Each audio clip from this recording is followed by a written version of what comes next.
Very pleased to have with us on the program from the 10th Cavalry Gun Club, Ken Brown. Ken, how are you, sir?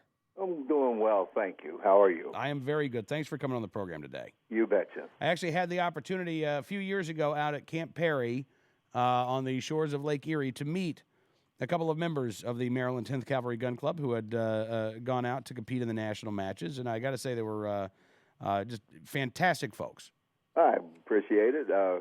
We're involved in all the shooting sports. Absolutely.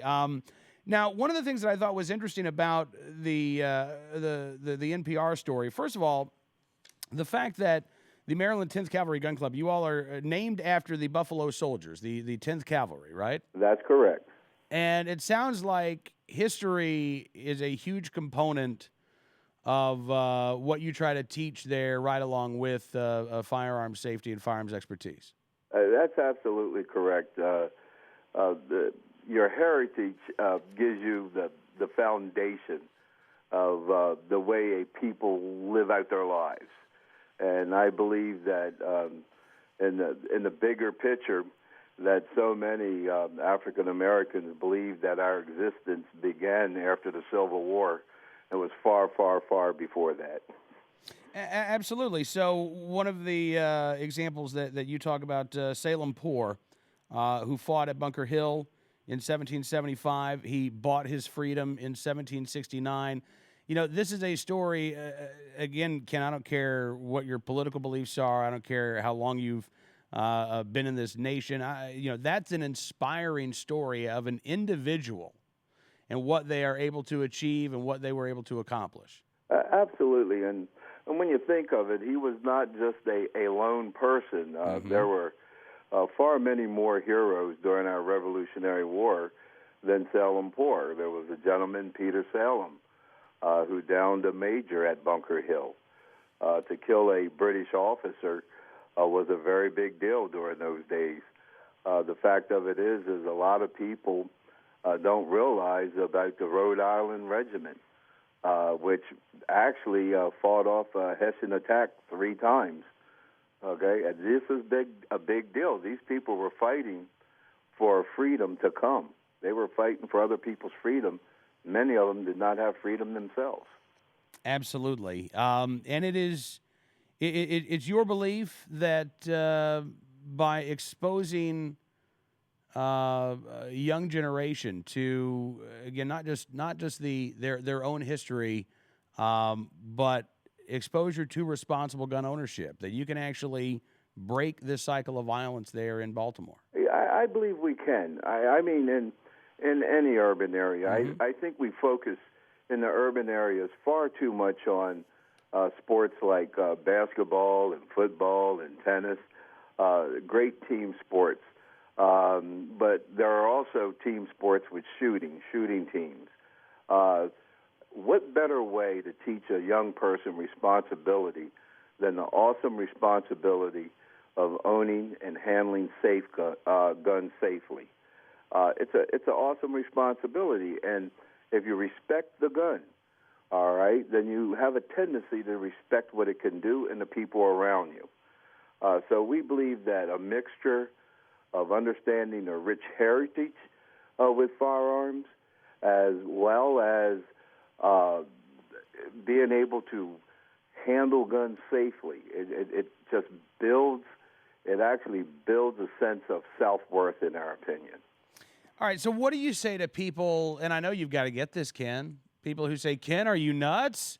What do you mean? You're talking about taking the group, the demographic group that is responsible for a majority of violent crime. They're the victims of violent crime, and you're telling me you want to teach them how to shoot better?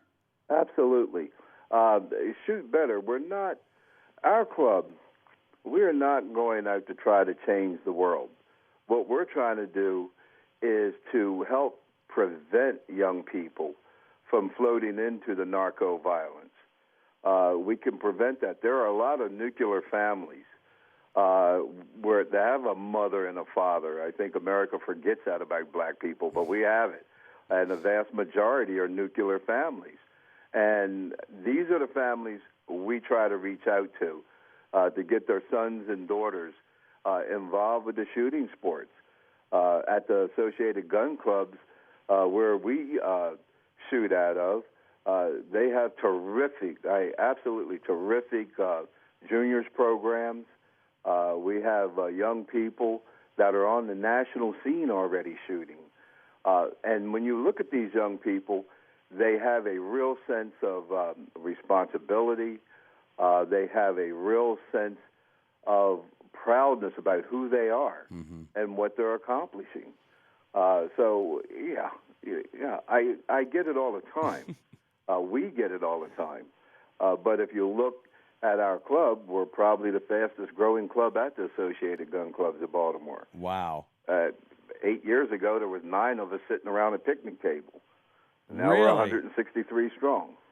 What? Wow, that is amazing. 9 of you, less than 10 years ago. That's right. What was it, Ken, that prompted? Were you one of the 9? Absolutely, I'm a founding member.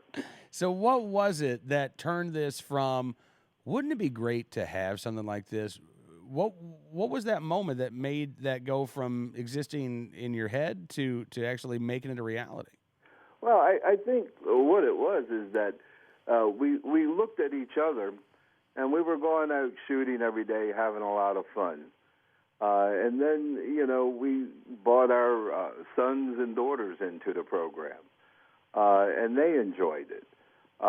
So when you see it happening in your own lives, and you see the impact it has on your own children or grandchildren, this positive attitude towards firearms and this discipline to respect them and to respect other people, then we started reaching out to groups of people, especially urban people, folks. We have an event called Sister Shoot, where we bring in primarily urban women. We've had attendances as high as 167 people, women shooting for the first time at a single event. Wow. We don't do that anymore because it was just too many people.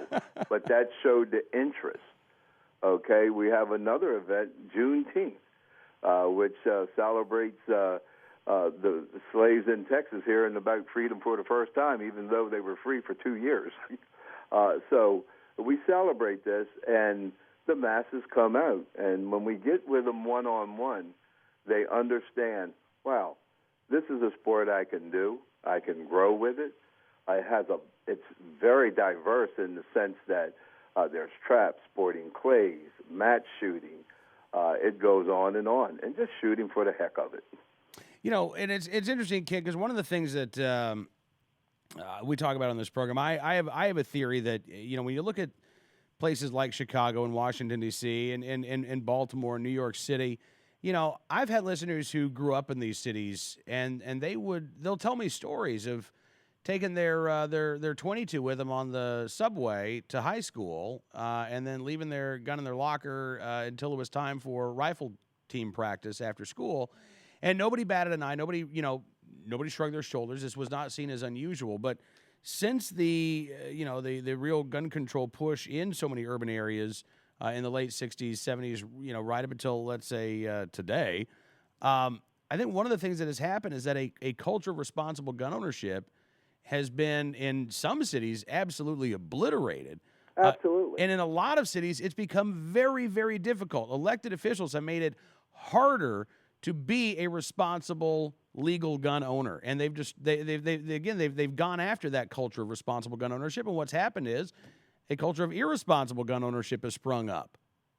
Absolutely. I mean, let's face it. The criminal element is unbridled. All right. Responsible gun owners are very much bridled. We do not have the opportunity to even share what is an Olympic sport. Okay, I have a declaration on my wall in my office, and we often talk about this bit of a schism between the black community and the NRA, and I came across this document that I hang proudly on my wall, and it was from Frederick Douglass High School here in Baltimore. Yeah. Okay, and it was awarded by the NRA. Awarded them a certificate of being a proud affiliate, and it was in 1937. Wow. Now, that tells me that we do have a history. We had rifle teams, the Persian Rifles at Morgan State. These were rifle teams in the black community. They no longer exist. Because of this, in my opinion, very oppressive gun laws, and probably more importantly, the fact that, I don't believe our legislators necessarily listen to us anymore. Well, on both sides of the aisle. You know what, Ken? That's probably that could probably take us to the rest of the show, just getting into that. Yeah, I know. Hey, listen, I really appreciate you coming on the program, and I want to get up to the Maryland 10th Cavalry Gun Club at some point in the new year. I know that you've been talking with our producer, Cameron Gray, but we're going to make that a reality if that's all right with you. That would be absolutely wonderful. It'd be good for you to be exposed to what we're really trying to do, and it's an honorable task. Absolutely. Ken, I cannot thank you enough, sir, for your time and what you're doing, and look forward to seeing you soon, sir. You betcha. Have a good one. You too, sir. Ken Brown joining us, the club instructor, one of the founders of the Maryland 10th Cavalry Gun Club there in Baltimore.